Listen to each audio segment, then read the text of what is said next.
ապօրինությունները շարունակվում են։ Այսպես հակակոռուպցիոնի բակում ուժեղ Հայաստան դաշինքի առաջնորդն արձագանքում է Բարգավաճ Հայաստան կուսակցության ղեկավար Գագիկ Ծառուկյանի շուրջ կատարվողին։ Վստահ եմ Ծառուկյանին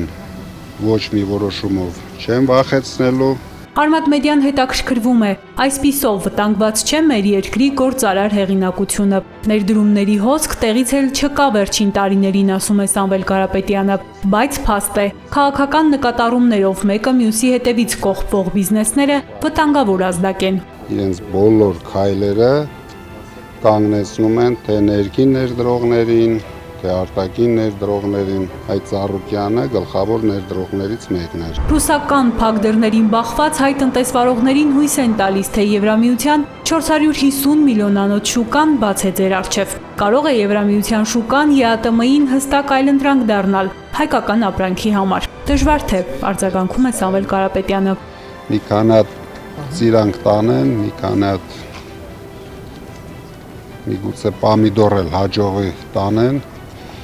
եւ դրանով սահմանափակ արևմուտքին ասում է ես ձեր լիմոնադն Ջոնն եմ,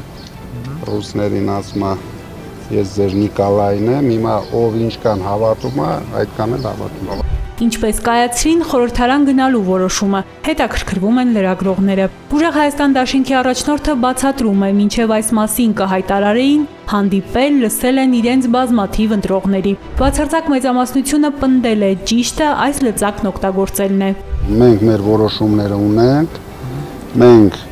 մեր պայքարը շարունակելու ենք ու մեր հաղթանակին հասնելու ենք։ Բազմաթիվ ուժերից արձագանքներ կան, առաջիկայում ընդդիմադիր միասնական ճակատ կձևավորվի։ Քայլ առ քայլ կգնան առաջ, վստահեցնում է Սամվել Կարապետյանը։ Մի քանի ազդակներ են պետք, դրանց առկայության պայմաններում կլինի պայքար եւ խորհրդարանում, եւ դրանից դուրս։ Իշխանափոխության հասնելու համար օրինական բոլոր ճանապարհները ընդունելի են։ Բաժանորդագրվեք Արմատ մեդիայի ալիքներին սոցցանցերում, հետևեք մեզ նաև Armat Media AM կայքում։